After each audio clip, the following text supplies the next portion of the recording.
Նյարդային, մաշկային, ուռուցքային, արյան հազվադեպ հիվանդությունները շատ են։ Դրանք ախտահարում են բնակչության փոքր մասին և հիմնականում ունեն գենետիկ հիմք, քրոնիկ են և կարող են կյանքին վտանգ սպառնալ։ Տեղացի և արտասահմանցի առաջատար մասնագետները Երևանյան միջազգային գիտաժողովում քննարկում են հազվադեպ հիվանդությունների վաղ ախտորոշման և կանխարգելման արդի մոտեցումները։ Ներկայացվում է նաև հայկական փորձը։ Կիրառում ենք այս ամենանոր ստեղծված գենոմային տեխնոլոգիաները, որ մենք կարող ենք հետազոտել մարդկանց ամբողջ գենոմը եւ հայտնաբերել այդ մուտացիաները, այդ փոփոխությունները, որոնք որ կարող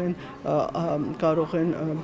առաջացնել հազվադեպ գենետիկական հիվանդություններ։ Հայ բժիշկներին հաջողվել է ախտորոշել որոշ հազվադեպ հիվանդություններ, ճիշտ գնահատել բուժառուի վիճակը, սակայն բուժման ուղղությամբ դեռևս չեն գրանցել այնպիսի առաջընթաց, որը կարելի է իրական հաջողություն կամ հաղթանակ համարել, նշում է կենտրոնի տնօրենը։ Ցանկալի է, որ այդ հարցերը դառնան մեր համահայկական հարց,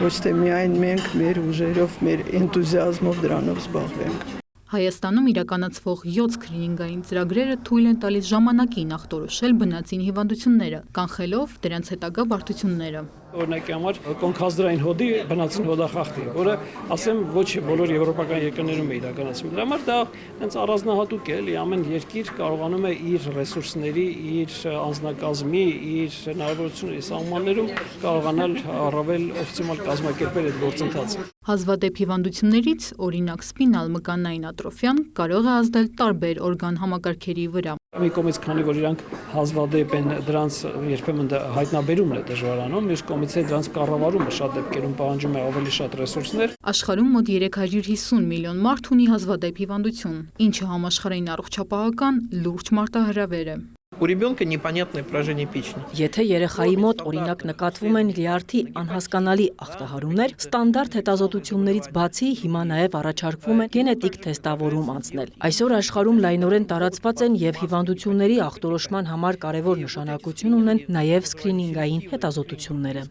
Հարևան Վրաստանում հազվադեպ հիվանդություններն ավելացել են, պայմանավորված ուկրաինական պատերազմի հետևանքով տեղահանվածների մեծ ներհոսքով, ինչն էլ լրացուցիչ ծանրաբեռնել է այդ երկրի առողջապահական համակարգը։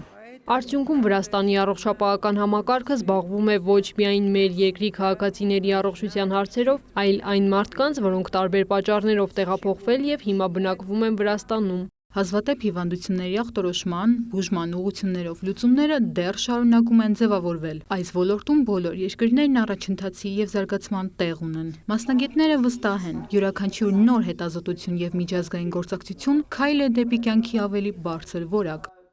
Հասմիկ Պողոսյան, Հովհաննես Քյուրքչյան, լուրերի համար։